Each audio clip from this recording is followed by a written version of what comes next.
Ivy and Ben break the fossil record. What a scream! When Ben's older sister Nancy wanted her room painted yellow, Ben's mother said that Ben could pick out a new color for her room. 2. Ben picked green, not light, sweet green, deep, rich green, the color of emeralds. Everyone told her she would get tired of it.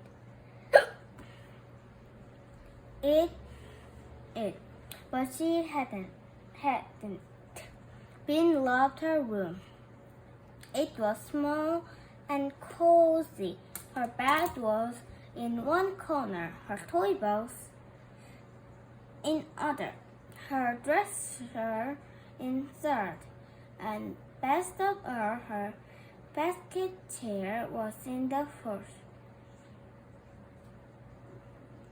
She liked to sit in her chair and pretended that she was an ape girl living in a jungle tree house.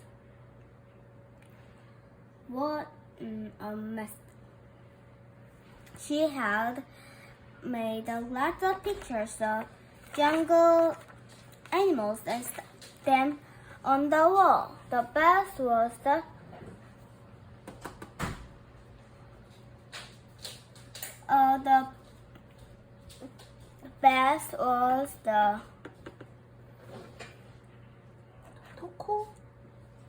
toucan. We could draw Ivy looking at the pictures. We would draw dinosaurs. You don't want to draw. I don't want to draw.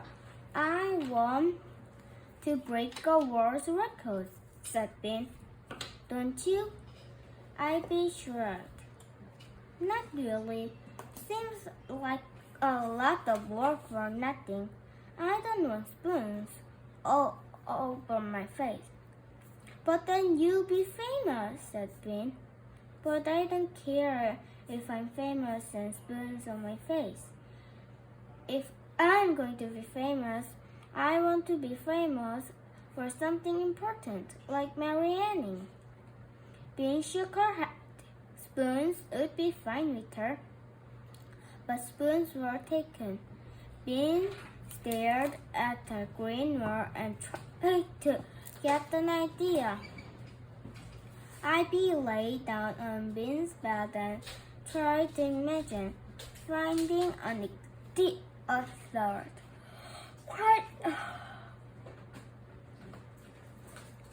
Quite minutes later went by. Hey, said Ben. Ivy looked at her. I've got a great idea, said Ben. This was going to be easy. I'm good at screaming, and I'm good at breaking things, right? I guess so. I'll break a glass of screaming, said Ben. I'll be the youngest person ever to do it. What? You screamed and threw a glass? Ivy looked confused. You already did that with the plate. No, the screen breaks the glass. This lady in the book did it. She screamed so loud that the wine glass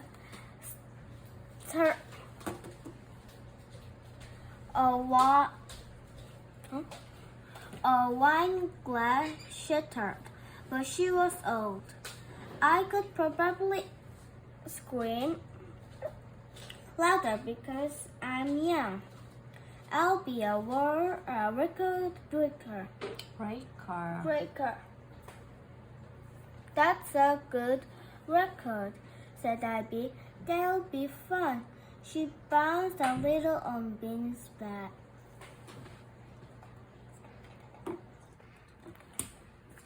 Okay, said Ben. I'll need a wine glass. I'll go get it. She jumped up. and then she sat down again. Her dad was still sweeping up a little piece of plate. He probably wouldn't be very happy to find out that she was planning to break something else. Maybe she could find something made of glass upstairs where she wouldn't need to know about it. Not a mirror. That was bad luck. And there had to be something she could use. I got it, she yelled. Got what? Nancy's glass animals. I'll shatter one of them. It'll be even better than a wine glass. When Nancy got mad, Ben pictured Nancy's face and then quickly put it out of her mind. Now she has gazillions of them. Gazillion of them. And besides, I'll glue the animal back together when I'm done. She wouldn't even notice. I hope, she added thankfully.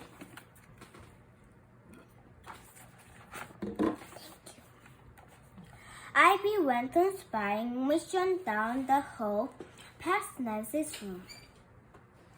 The coast is clear, she reported when she came back.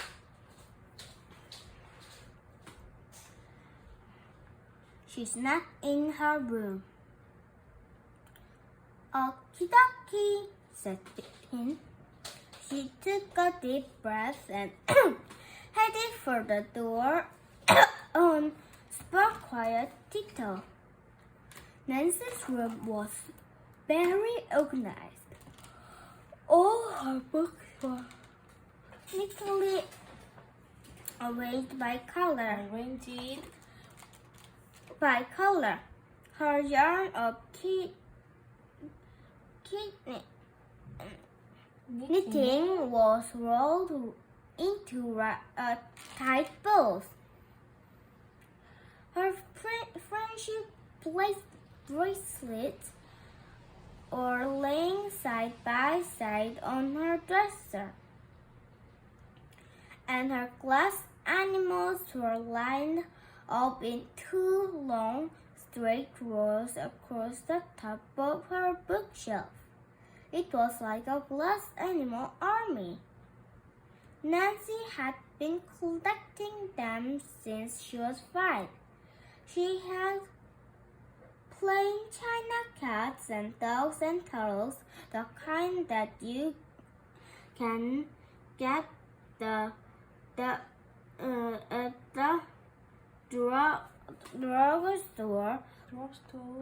drugstore, but she also had some fancy animals too. Tiny dolphins and horses and butterflies. A little bird, a cat, an elephant, a mouse, a pig, a bunny, and an elephant, an owl, a dolphin, a donkey or horse, I think it's horse, and it's a dog and peacock and snail and octopus and whale and a fancy unicorn and butterfly. How could you stand? And a hedgehog. Horse and butterflies. She had a beautiful unicorn with a blue glass horn, and a peacock made of glass that shimmered like rainbows. Ben wasn't going to hurt him, but right in the middle of the army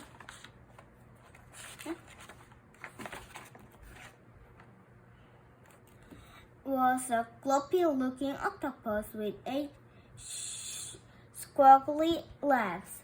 Squiggly legs. That was the one, Ben decided. Its legs were thin.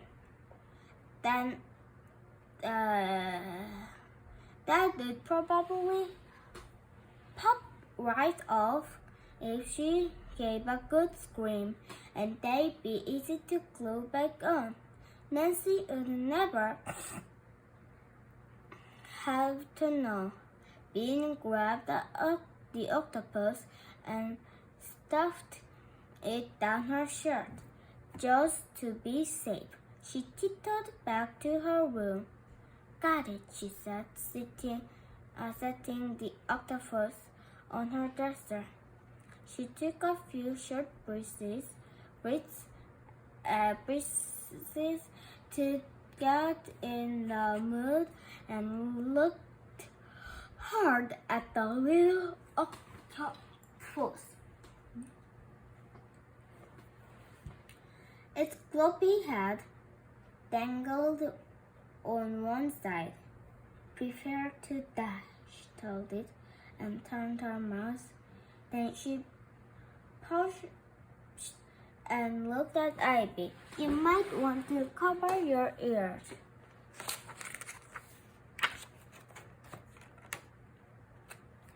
Okay, Ivy stuck her fingers in her ears.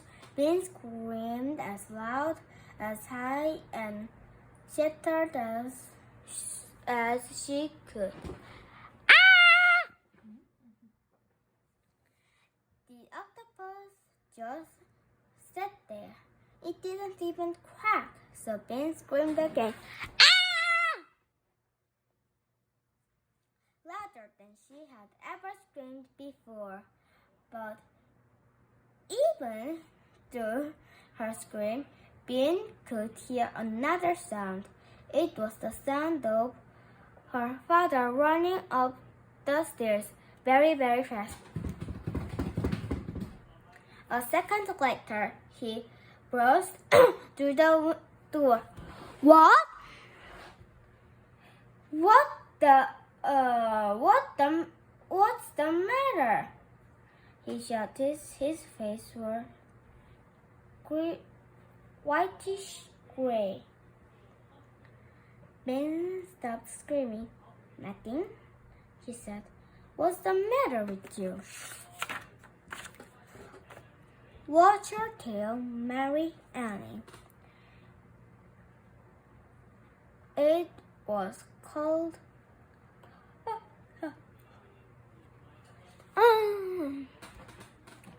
two girls squished into Bean's tiny playhouse. How long do we have to stay out here? Asked Ivy. I don't know. He said until dinner, but I don't think he meant it. Bean sighed. She knew he meant it. Is your mom home? Not yet. I don't think. Bummer. She'll let us in if it starts rain, wouldn't he?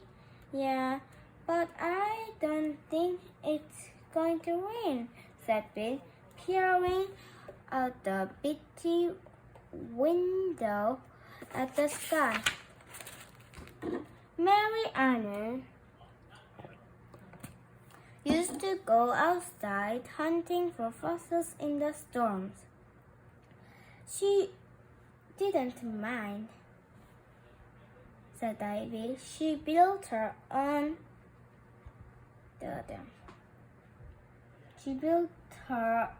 wooden tower next to the cliff where she saw the skeleton, and she lay down on it and chipped the ichthyosaurs out of the cliff, even though the tower was shaking and the rain was pouring down on her. Why didn't she just wait until it stopped raining? Asked Bean. She was afraid that the bones would get washed away in the storm, explained Ivy. Wow! Bean pictured herself laying bravely on the top of the shrieking wooden tower with rain falling in her eyes.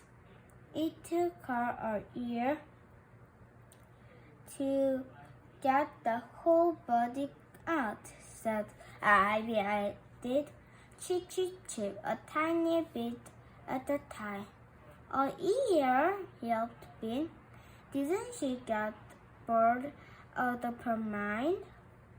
"No," said Ivy. "It takes a lot of patience to dig up fossils." She sat up and peered out the other bitty window of the playhouse. "Dinosaurs lived all over, you know." "I know. There was dinosaurs around here too. Not ichthyosaurs, but other kinds." "Maybe just little ones," said Ben. "Maybe just little ones," said Ivy. "But still, dinosaur."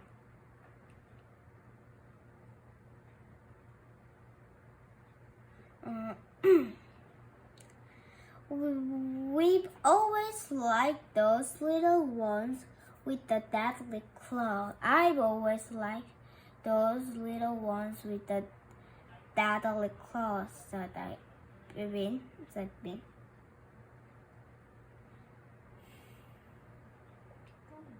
Okay.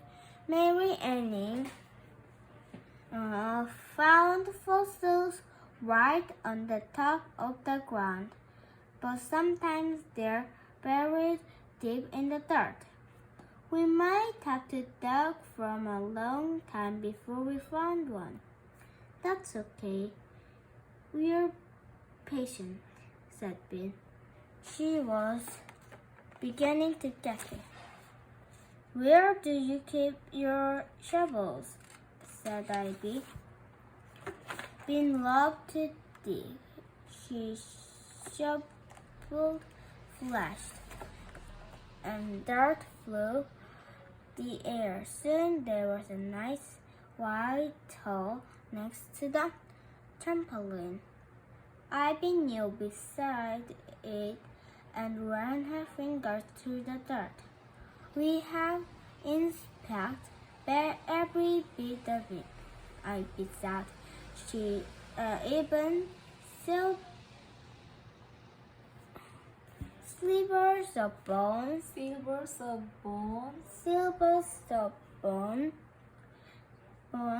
are important to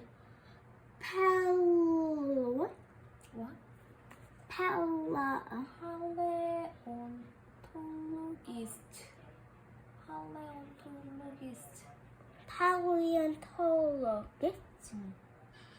"What's that?" "That's us," said Ivy. "The people who dig up dinosaurs are called paleontologists."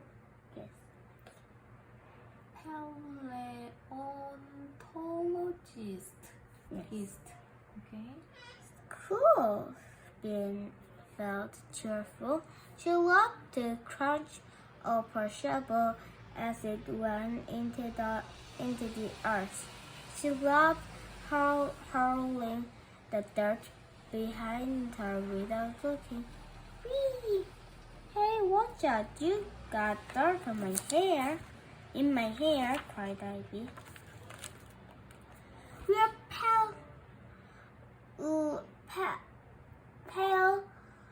oh no!" What? This Paleontologist. "We can't be afraid of a little dirt," yelled Ben.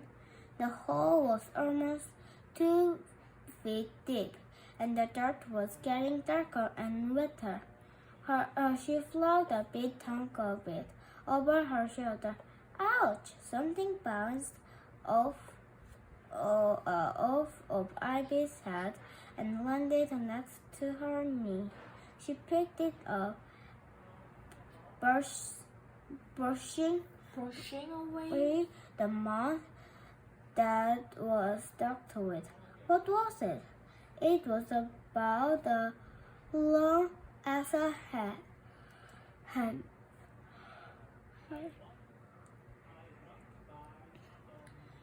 It was narrow at one end. It was narrow at one end and flared at the other.